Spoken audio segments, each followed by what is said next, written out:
ಓ ಪಡ್ಯಪ್ಪ ಈ ಕಡೆ ಎಲ್ಲ ಹೊಂಟ್ರಿ ಇಲ್ಲೇ ರೋಪ ಗೌಡ್ರ ಮನಿಗ್ ಹೊಂಟೇನೆ. ಅಲ್ಲೋ ದಿನ ನಡ್ಕೊಂಡ್ ಹೋಗೋ ಮನುಷ್ಯನಿಯ ಇವತ್ತೇನ ಸೈಕಲ್ ತಗೊಂಡ್ ಹೊಂಟಲ್ಲ. ನಮ್ ಗೌಡ್ರ ಕೊಡ್ಸ್ಯಾರೋಪ ಭಾರಿ ದೇವ್ರಂತ ಮನುಷ್ಯ ಅವ. ಏ ಪಡ್ಯಪ್ಪ ನನಗ್ 35 ವಯಸ್ಸಾಗೈತು, ಇನ್ನೂ ಮದುವೆ ಆಗಿಲ್ಲ. ನಿಮ್ ಗೌಡಿಗೆ ಹೇಳೆ ಒಂದು ಚಲೋ ಹೆಣ್ಣು ಹುಡುಕಿ ಅದ ಮದ್ವಿ ಮಾಡ್ಸಾಕ ಹೇಳು. ದಯವಿಟ್ಟು ಪ್ಲೀಸ್ ನಿನ್ ಕೈ ಮುಗಿದು ಕಾಲ್ ಬಿದ್ದು ಕೇಳ್ಕೊತೇನೆ. ದೋಸ್ತ ಇಷ್ಟೇ ಕೇಳ್ಕೊಳತಿ, ನಿನ್ ಸಮಸ್ಯೆ ನನ್ ಮುಂದೆ ಹೇಳ್ದಿಲ್ವ? ನಿನ್ ಕೆಲ್ಸ ಆದಂಗಂತ ತಿಳ್ಕೊ. ನಡಿ ಈಗ ಸದ್ಯಕ್ಕೆ ಗೌಡ್ರ ಕಡೆ ಹೋಗೋಣ ಅಂತ. ನಮಸ್ಕಾರ ಗೌಡ್ರೆ.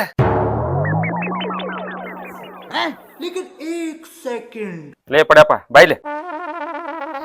ಏನತ್ರಿ ಗೌಡ್ರ? ನಿನಗ್ ಸೈಕಲ್ ಕೊಡ್ದಾರ ಯಾರ್ಲೆ? ನೀವರಿ ಗೌಡ್ರ. ಮತ್ತೆ ನಿನಗ ಸೈಕಲ್ ಹೊಡ್ಯಾಕ್ ಕಲಿದಾರ ಯಾರ? ನೀವರಿ ಗೌಡ್ರ. ನಿನಗ ಸೈಕಲ್ ಕೊಡ್ದವ್ ನಾ, ಮ್ಯಾಲ ನಿನಗ್ ಸೈಕಲ್ ಹೊಡ್ಯಾಕ್ ಕಲಿದವ್ ನಾನ. ಸೈಕಲ್ ಮ್ಯಾಲ ಕುಂತ ಊರೆಲ್ಲಾ ಅಡ್ಡಾಡಿ ಮಜಾ ಮಾಡವ್ ನೀ ಏನ? ಮಾಡ್ಯಾನ ಮಗಣ. ತಪ್ಪಾತ್ರಿ ಗೌಡ್ರ, ತಪ್ಪಾತ್ರಿ. ಇನ್ನೇನ್ ಮಾಡಂಗಿಲ್ರಿ. ಅದೆಲ್ಲ ನನಗೆ ಏನು ಗೊತ್ತಿಲ್ಲ.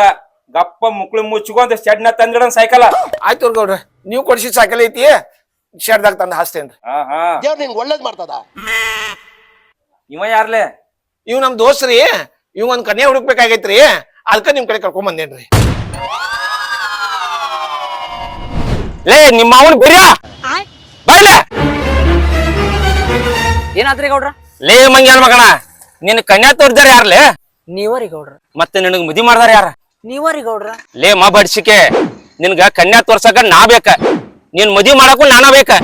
ಆಕಿನ ಕರ್ಕೊಂಡು ಮಜಾ ಮಾಡಕ್ಕೆ ನೀ ಬೇಕೇನ?